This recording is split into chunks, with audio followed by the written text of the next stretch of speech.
تو ایسا لگتا کہ ابھی اللہ کے حبیب سید عالم صلی اللہ علیہ وسلم کا واز ختم ہوگا، ہم اٹھیں گے، قیامت آ جائے گی.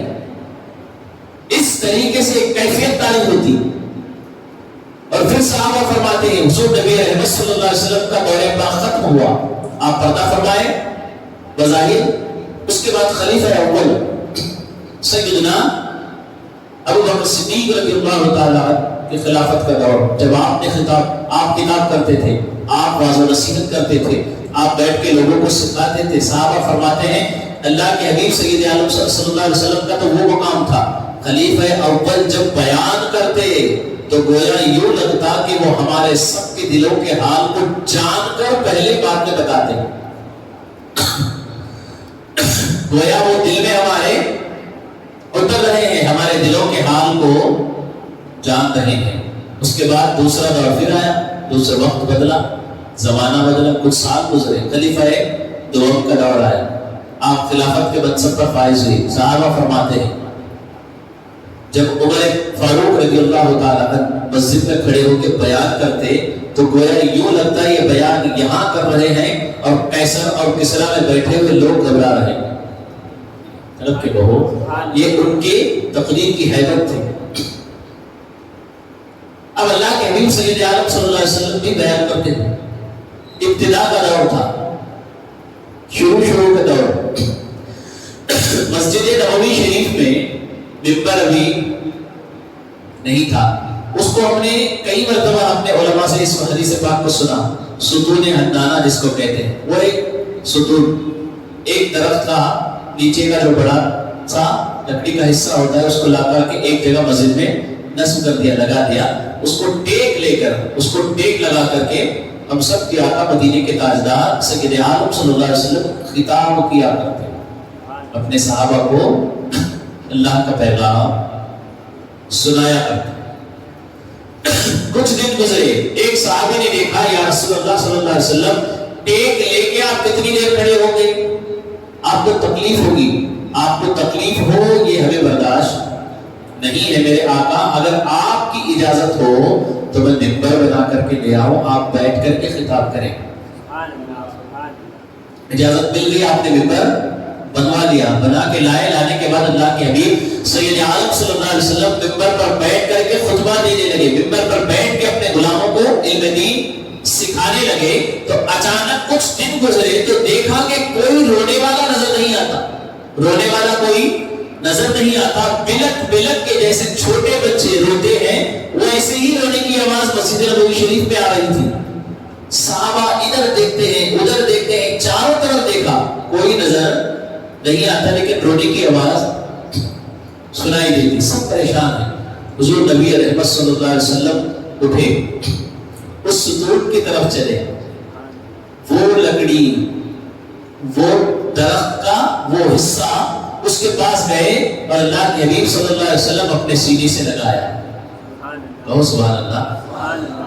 اور محبت سے کہیں سینے سے لگایا اور اس کو خوب پیار کیا اور اس سے کہا میں تجھے چھوڑ کر کے کہیں نہیں جاؤں گا، تیرے پاس ہی میں ہوں. طلب کی کہو. جب صحابہ نے پوچھا تو آپ سید عالم صلی اللہ علیہ وسلم نے بتایا یہ وہی ستون ہے جس کو میں آپ تک ایک لے کر کے اس کو ہاتھ رکھ کر کے اس پر خطاب کیا کرتا تھا. اب یہ مجھ سے دوری برداشت نہیں کر پا رہا ہے، اسی لیے رو رہا ہے. تو میرے پیارے آقا صلی اللہ تعالی علیہ وسلم کے پیارے دیواروں، پتا چلا حضور سید عالم صلی اللہ تعالی علیہ وسلم جب اپنے رب کا کلام سناتے، اپنے رب کا پیغام لوگوں تک پہنچاتے، اس کے بندوں کو سناتے تو وہاں کے شجر بھی سنتے، وہاں کے حجر بھی سنتے، وہاں کے پتھر بھی حضور کے کلام کو سن رہے ہوتے ہیں اور وہاں کے درخت بھی حضور کے کلام کو سنتے ہیں. اس کا اثر ہی کچھ ایسا ہے. اب دیکھیں واعظ کرنا، نصیحت کرنا، اب کچھ لوگ اس کو پیشن بنا لیتے، کچھ لوگوں نے اس کو عادت بنا لی. جو چاہے وہ بول دیا، جیسے چاہے بول دیا اور نکل گئے جیسے چاہے. یہ رسم نہیں ہے. یہ کیا ہے؟ اور سے بات فرما رہے ہیں واعظ کرنا یہ رسم نہیں ہے، یہ مشن ہے. واعظ کرنا کیا ہے؟ رسم نہیں ہے، یہ مشن ہے۔ کیوں؟ کیونکہ اللہ تبارک و تعالیٰ نے اور اس کے محبوب سید عالم صلی اللہ تعالی علیہ وسلم نے جو جو باتیں بتائی، ان باتوں کو جیسا بتایا ویسا پہنچانا، صحیح پہنچانا، صحیح معنی میں بتانا اور اچھے انداز میں بتانا، یہ مشن ہے، رسم نہیں ہے۔ حضرت جنید بغدادی رضی اللہ تعالیٰ، آپ کون؟ غوث پاک رضی اللہ تبارک و تعالیٰ عنہ سے بھی بہت بڑے بزرگ، ان سے بھی پہلے کا مقام و مرتبہ، ان سے پہلے کا زمانہ آپ کا۔ آپ کے ماموں، آپ کے پیر و مرشد بھی تھے، آپ کے ماموں بھی تھے رشتے میں، سری سمتی رحمت اللہ تعالیٰ علیہ۔ آپ نے فرمایا اے جنید تو واز کیوں نہیں کرتا، تو بیان کیوں نہیں کرتا؟ کئی مرتبہ انہوں نے اصرار کیا، بار بار کہا تم واز کرو، آج فجر کے بعد کچھ کہو، ظہر کے بعد کچھ کہو، شام میں کچھ کہنا، ہرگز یہ ماننے کے لیے تیار، ہرگز ماننے کے لیے تیار نہیں، کچھ نہ کچھ بہانہ بناتے اور وہاں سے نکل جاتے۔ ایک دن جب رات ہوئی، حضرت سیدنا جنید بغدادی رضی اللہ تعالیٰ عنہ آ کر کے عبادت سے فارغ ہونے کے بعد، کھانے سے فارغ ہونے کے بعد اپنے بستر پر آرام کرنے کے لیے سو گئے۔ جیسے ہی سو گئے آنکھیں لگ گئی، آنکھیں لگنا تھا، اتنی پیاری اتنی اچھی خوشبو محسوس ہوئی جیسے کہ ساری بغداد کی گلیاں بہہ گئی ہوں۔ آنکھیں لگی ہوئی ہے، عالم خواب میں، ہوشیار نہیں ہے، نیند کے حالت میں ہے، جاگ نہیں رہے، سو رہے ہیں، دیکھا مدینے کی تاجدار مصطفیٰ جان رحمت صلی اللہ علیہ وسلم تشریف لائے۔ حضرت جنید بغدادی رضی اللہ تعالیٰ عنہ کو بات چیت کی، اپنے سینے سے لگایا، فیض و برکات سے مالا مال کیا۔ واپس جب لوٹنے لگے تو حضرت سیدنا جنید بغدادی رضی اللہ تعالیٰ کی طرف مڑے، جنید بغدادی کی طرف۔ اس واقعے کو کون لکھ رہے ہیں؟ داتا علی حجویری کشف المحجوب میں فرماتے ہیں کہ جنید بغدادی رضی اللہ تبارک و تعالی عنہ حضور نبی رحمت صلی اللہ علیہ وسلم کو اپنے خواب میں دیکھتے ہیں۔ حضور سید عالم صلی اللہ علیہ وسلم جب جانے کی طرف مڑتے ہیں، رخ ادھر ہوتا ہے، پھر واپس مڑ کر کے جنید کی طرف دیکھتے ہیں، اے جنید بیٹا واز کیوں نہیں کیا کرتے؟ بیٹا جو اللہ کا پیغام ہے اور میرا جو پیغام ہے وہ لوگوں تک پہنچا کیوں نہیں کرتے؟ اب سے پہنچاؤ گے؟ کون کہہ رہے ہیں؟ حضور آمینہ کے لال۔ آئی گئی بات، خواب میں دیکھا، بیدار ہو گئے۔ جب حضور سید عالم صلی اللہ علیہ وسلم تشریف لے گئے، آپ بیدار ہو گئے، دیکھا تہجد کا وقت تھا، اٹھے، غسل کیا، تازہ وضو کیا، تہجد ادا کی، فجر کے وقت تک ذکر الہی میں مصروف رہے، سنتیں گھر میں ادا کی، سنتیں بولیے گھر میں ادا کی۔ اس کے بعد مسجد کی طرف، بغداد محلہ کی جو جامع مسجد تھی اس کی طرف پڑے۔ اس کے امام کون تھے؟ آپ کے ماموں رشتے میں۔ دوسرا روحانی رشتہ کیا تھا؟ آپ کے پیر و مرشد حضرت سیدنا سری سمت رضی اللہ تعالیٰ گئے، جلدی جا رہے تھے، جلدی جا رہے تھے، دل میں کچھ کھٹکا۔ اب یہاں کچھ تھوڑا مقام و مرتبہ مل جائے نا تو ایک انانیت آ جاتی ہے، میں،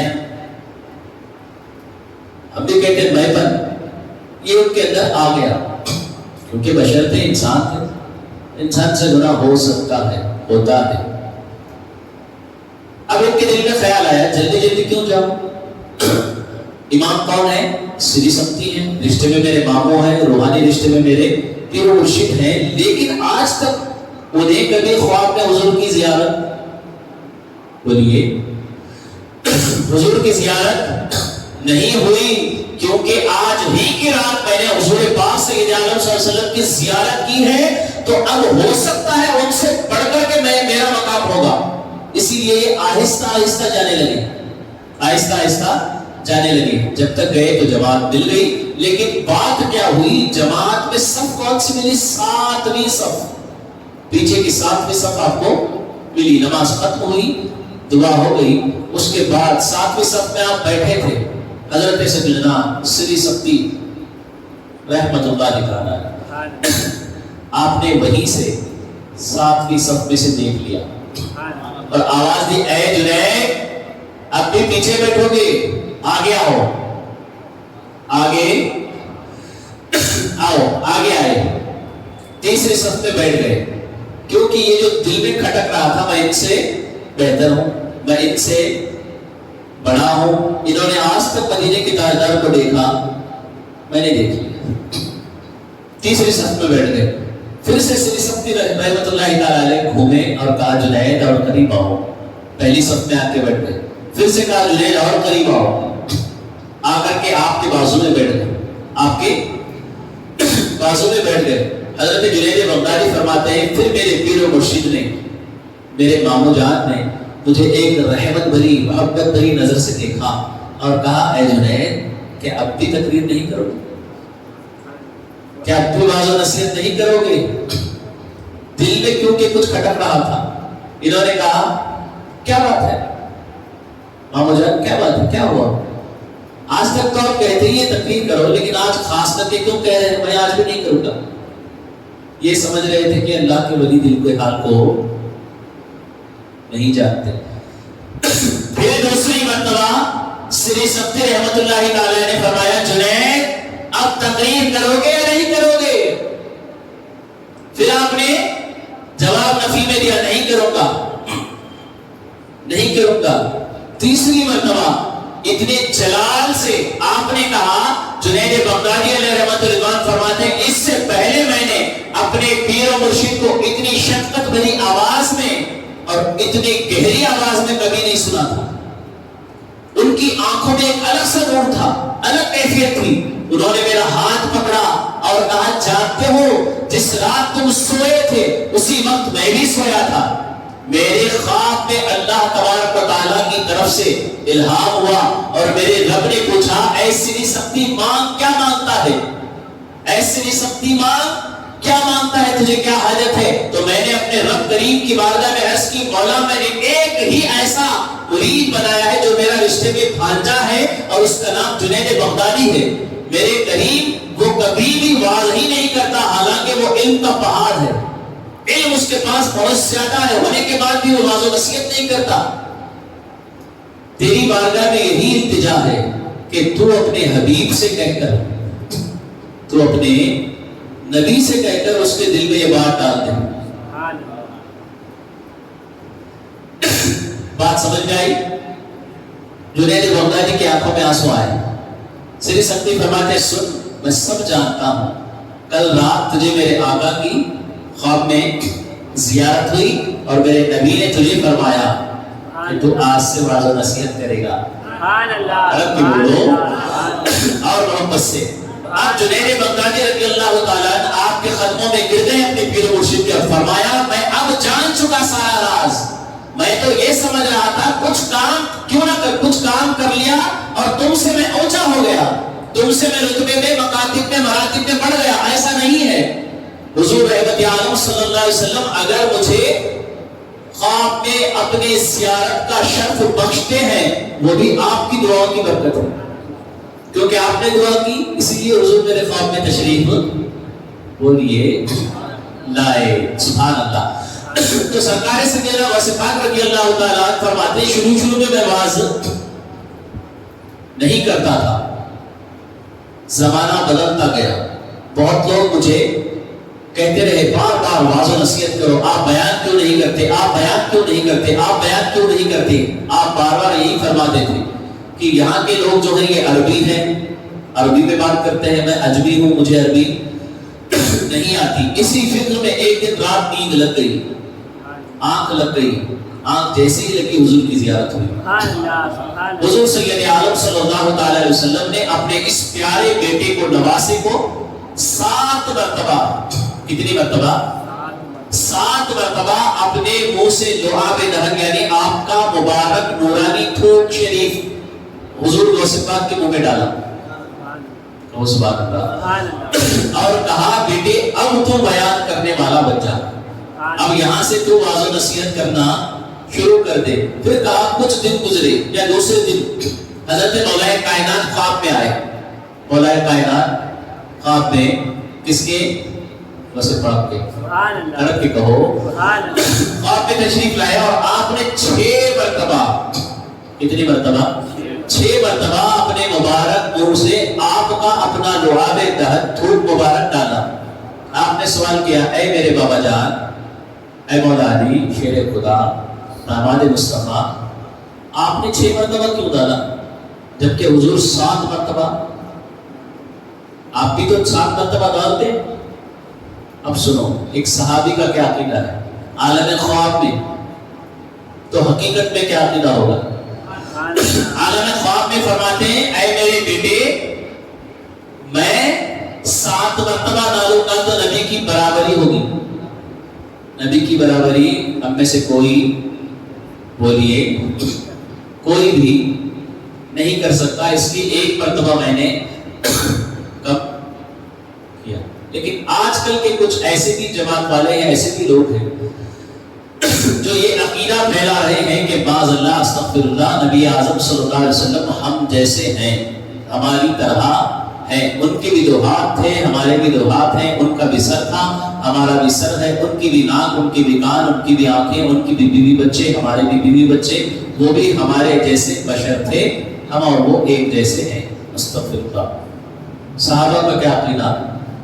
کوئی ان جیسا بولیے کوئی بھی حضور جیسا ہو ہی نہیں سکتا، کوئی بھی حضور جیسا رب کے بولو ہو ہی نہیں سکتا. اس کے بعد غوث پاک رضی اللہ تعالیٰ خود فرماتے ہیں جب میں ایک چھوٹی مسجد میں تقریر کرنا شروع کیا تو ایک کے بعد ایک تعداد بڑھتی گئی، مسجد فل ہو گئی، مسجد کے باہر بھیڑ جمع ہونا شروع ہو گیا.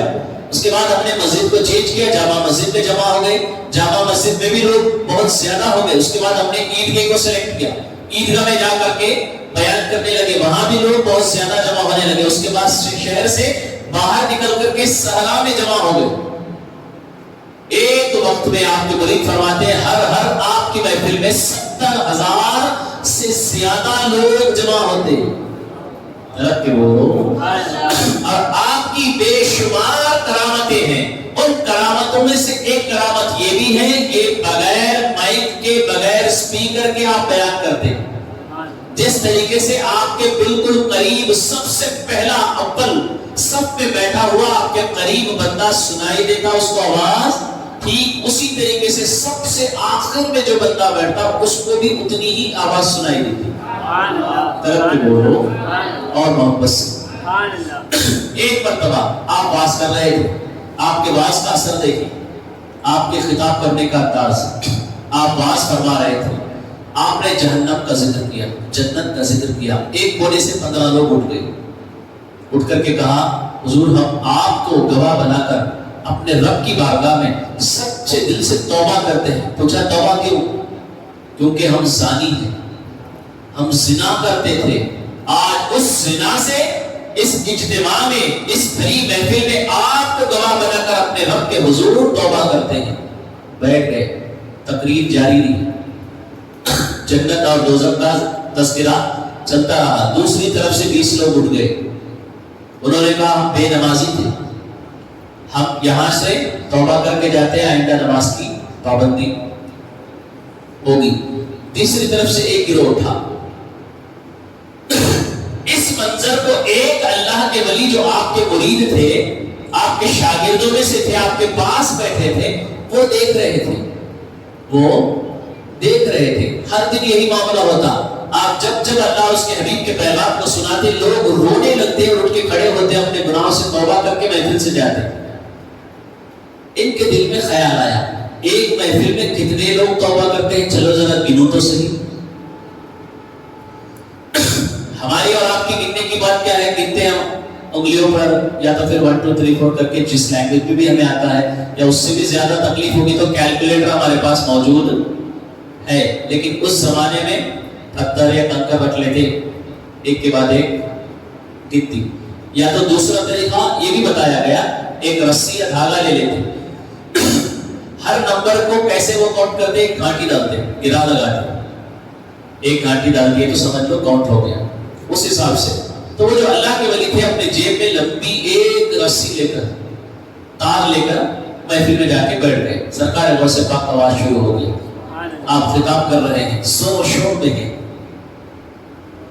جب بھی کوئی بھی خطاب کرے ایک مقام ایسا آتا ہے جب وہ جوش میں آتے ہیں.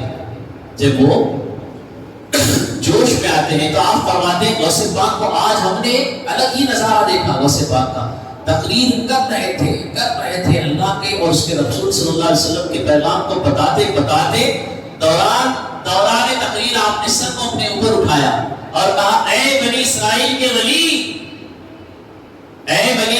کے ولی کہاں آسمانوں کی سیر کر رہے ہو, نیچے آؤ اور محمد عربی صلی اللہ علیہ وسلم کے امت کے اس ولی کی زبان سے بھی کچھ سن لو. کے کہو اور محبت سے آسمانوں کی سیر کون کر رہے ہیں؟ بنی اسرائیل کے امت کے ولی. اور سے پاک جوش میں کہتے ہیں اوپر نظر اٹھائی, کہا بنی اسرائیل کے ولی نیچے آؤ, محمد عربی کے امت میں کا میں بھی ایک ولی ہوں, میری زبان سے بھی کچھ اللہ کا پیغام سن کے جاؤ. اس منظر کو دیکھ کر, اس کرامت کو دیکھ کر کہ آپ کی کچھ لوگ وہاں سے کچھ لوگ یہاں سے الگ الگ مجمع میں سے جگہ سے لوگ اٹھ کر کے توبہ استغفار کرنے لگے. وہ جو اللہ کے ولی بازو میں بیٹھے تھے انہوں نے اپنے دھاگے کو نکالا, ایک کے بعد ایک جلدی گھاٹ لگانے لگے, گرہ لگانے لگے. لگاتے تھک گئے, سانس پھولنے لگی, جلدی ہاتھ تھک گئے, تھک ہار کے بیٹھ گئے. جب وہ تھک گئے اپنے ہاتھوں کو ڈھیلا چھوڑ دیا تو غوث پاک ان کی طرف دیکھتے ہیں کیونکہ پاس میں بیٹھے تھے. غوث پاک نے دیکھا کیا کر رہے ہو. میں ان کے دلوں میں جو گناہوں کی گھاٹ لگی ہے اس کو کھودتا جا رہا ہوں اور تم گننے کے لیے گھاٹ لگا رہے ہو. مت کرو, تم یہ جاننا چاہتے ہو, دیکھو دلوں کے حال کو, دلوں کے بولیے. غوث پاک جان رہے ہیں جیب میں انہوں نے کیا لایا اور ان کا عمل کیا ہے, دل میں کیا نیت تھی, گھر سے کیا سوچ کے نکلے تھے, ساری باتیں غوث پاک جانتے ہیں.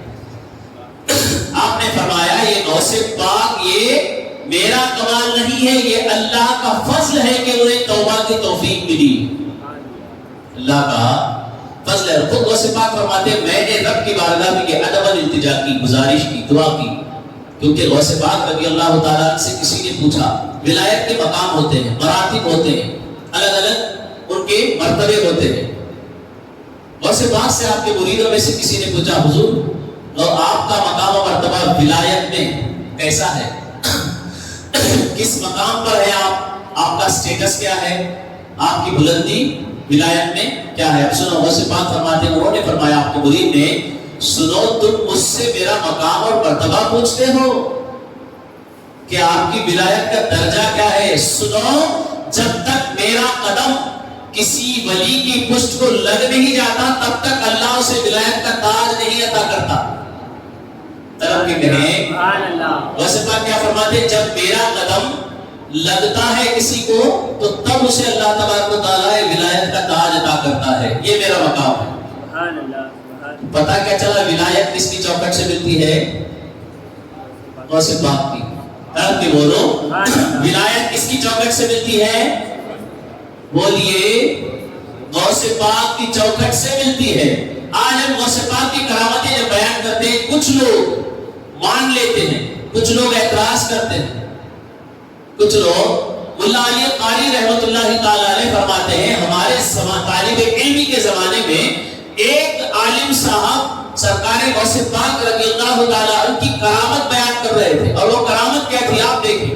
وہ کرامت کیا تھی کہ غوث پاک رضی اللہ تعالی عنہ اپنے مدرسے میں طلباء کو پڑھا رہے ہیں, آپ کے سامنے شاگرد جمع ہے آپ کے, آپ درس دے رہے ہیں, پڑھا رہے ہیں. اس دوران آپ جب کتاب کو سامنے لے کر کے بیٹھے تھے, پڑھاتے دائرہ ہاتھ اپنا یوں کیا, سیدھا ہاتھ اپنا یوں کیا, شاگرد دیکھ رہے ہیں. اچانک غوث اعظم کا ہاتھ کوہنی تک بھیگ گیا. غوث پاک کا ہاتھ بولیے سبحان اللہ. اب اچانک میرا ہاتھ یوں کیا, بھیگ گیا, تو آپ پریشان ہوں گے کہ نہیں پانی نہیں ہے, یا ہے تو پھر ہمیں دکھتا کیوں نہیں, ہاتھ اچانک بھیگ کیسے گیا. بہت سارے سوالات یہاں جنم لیں گے. اتنا بتا کر کے وہ رک گئے, اتنا بتا کر وہ رک گئے.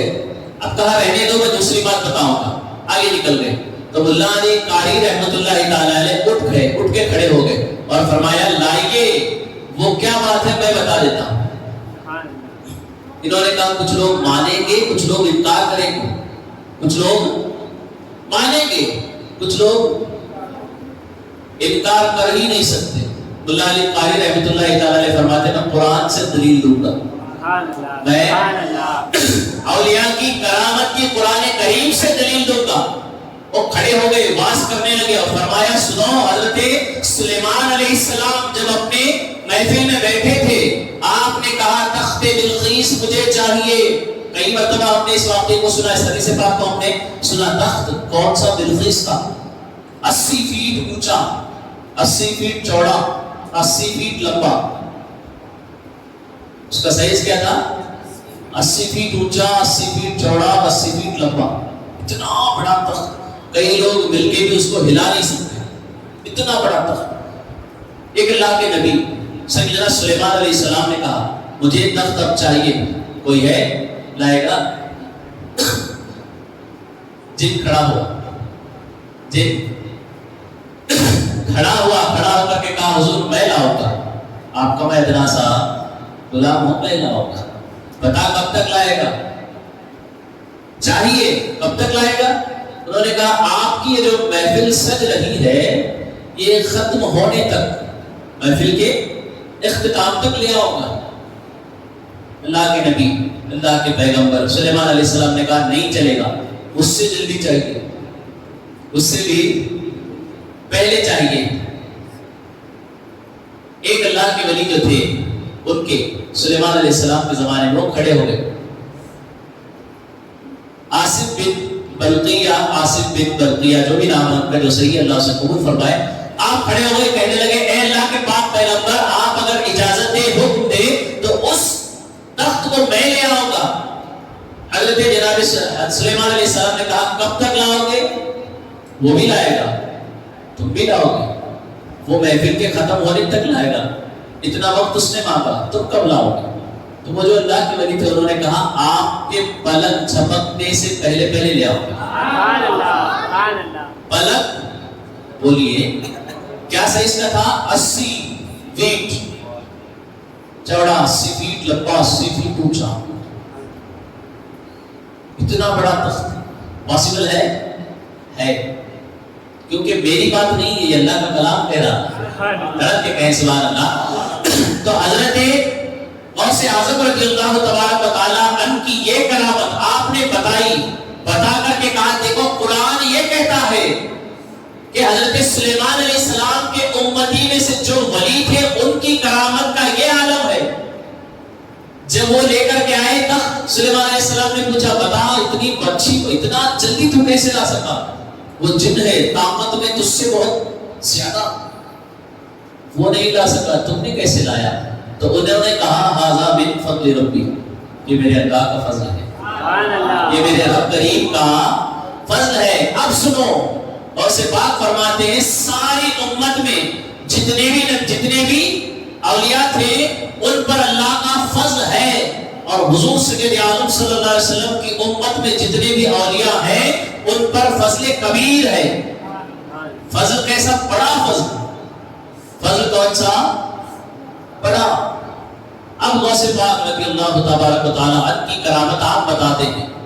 اپنے طلباء کے بیچ میں آپ بیٹھے تھے, سارے انبیاء میں جیسے حضور افضل ہیں ٹھیک ویسے ہی سارے امتیوں میں حضور کی امت یعنی ہم افضل ہیں. سارے اولیاء جیسے افضل ہیں ٹھیک اسی طریقے سے ان اولیاء پر حضور کی امت کے اولیاء افضل ہیں.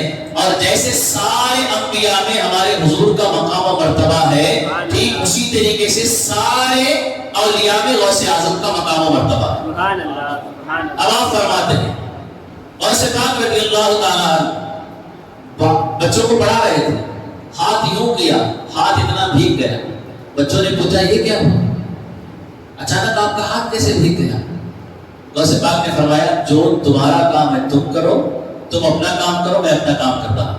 سبحان اللہ. تم اپنا کام کرو، میں اپنا کام کر رہا ہوں. طلباء نے اپنے کام کرنے میں مصروف ہو گئے. کچھ دیر ہی گزرا تھا، ابھی ہم پڑھ ہی رہے تھے، ابھی ہماری کلاس جاری تھی. ایک قافلہ آیا، ایک بہت بڑا قافلہ آیا. اس پہ سب کے سب قافلے کے لوگ سر سے پیر تک بھیگے ہوئے تھے.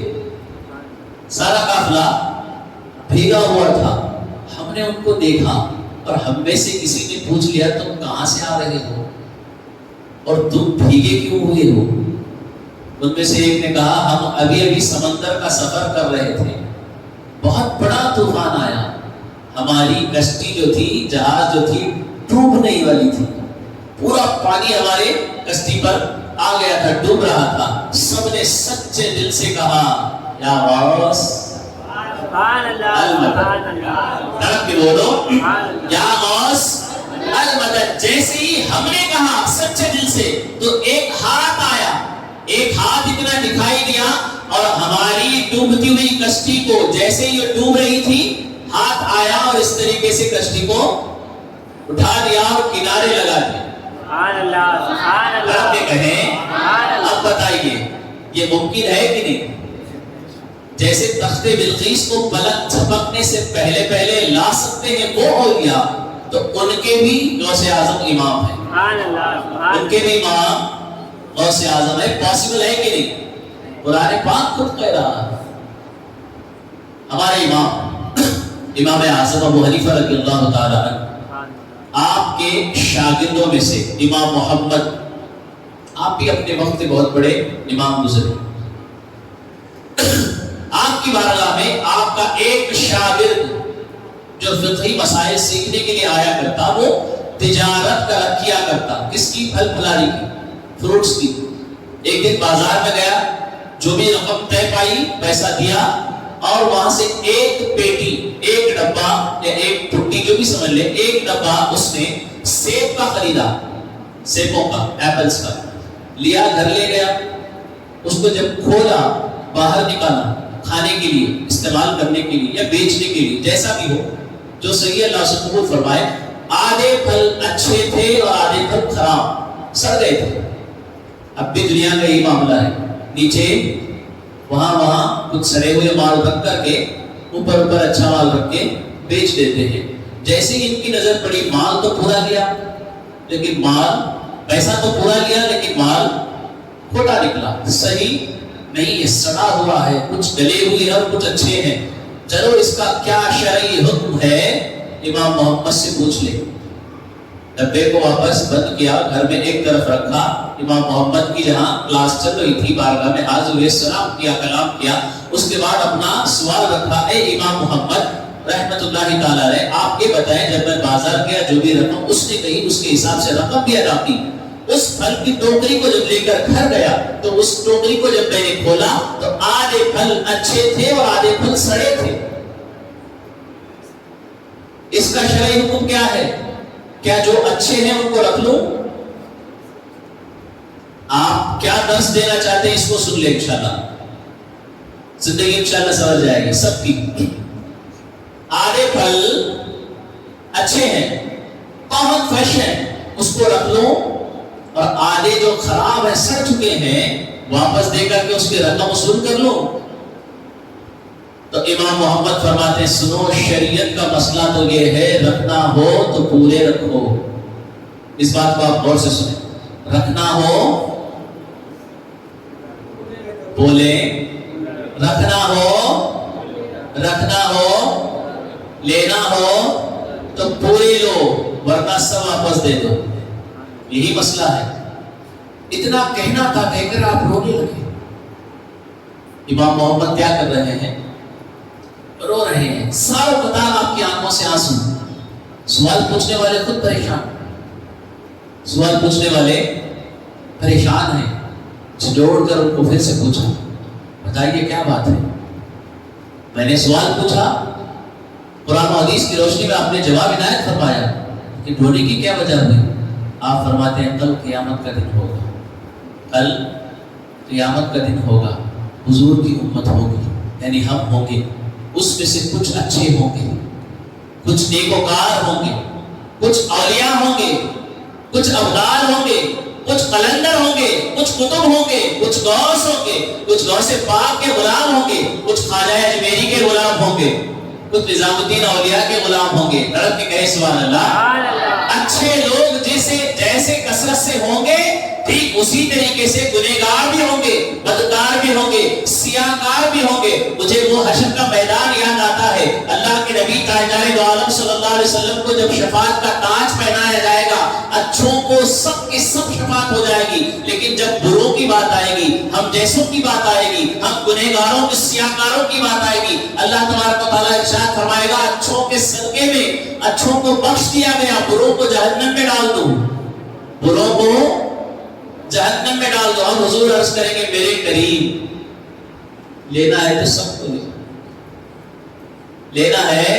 اب بات آپ کی سمجھ میں آئی امام محمد کیا سمجھانا چاہتے ہیں؟ لینا ہے کہاں لینا ہے؟ جنت میں. جنت میں لینا ہے سب کو لے، جنت میں لینا ہے سب کو لے. امام محمد فرماتے وہ منظر مجھے یاد آ گیا، اسی لیے میری آنکھوں سے آنسو آ گئے. اور غوث پاک فرماتے میں 40 سال تک مسلسل عبادت کرتا رہا، 40 سال تک عشاء کے وضو سے فجر کی نماز میں نے ادا کی، اور اس پہ 15 سال ایسے ہیں ایک پیر پر کھڑے ہو کر کے 15 سال تک میں نے قرآن پاک ہر دن ختم کی. ہر دن ایک قرآن مجید ختم. کتنے سال؟ 15 سال. 15 دن ہم نہیں پڑھ سکتے، 40 نمازیں ہم نہیں پڑھ سکتے. 40 سال تک غوث اعظم نے نمازیں پڑھی. اللہ تبارک و تعالیٰ کی بارگاہ سے ندا آئی، الہام ہوا، اے عبد القادر مانگ، کیا مانگنا چاہتا ہے؟ جو مانگے گا پوری ہوگی. غوث پاک فرماتے ہیں میرے مولا صبح قیامت تک جو بھی میرے نام پر مرید ہوگا، جو بھی میرے نام پر مرید ہوگا، بغیر توبہ کے دنیا سے نہ جائے. اور جو بھی میرے نام سے مرید ہوگا مولا اس کا خاتمہ ایمان پر ہوگا. اور پھر تیسری بات فرماتے ہیں جب تک میرا نام لیوا جنت میں داخل نہیں ہوگا میں اس وقت تک جنت میں داخل نہیں ہوں. حضور نے کیا فرمایا؟ لینا ہے تو، ورنہ پھلوں کو لینا ہے تو. سمجھ میں بات آپ کے امام محمد کیا سمجھانا چاہتے ہیں؟ تو غوث پاک کیا فرما رہے ہیں؟ جب تک میرا ایک بھی نام لیوا غلام باہر رہے گا اس وقت تک میں جنت میں. سب چلے جائیں گے تب میں بھی جنت میں داخل.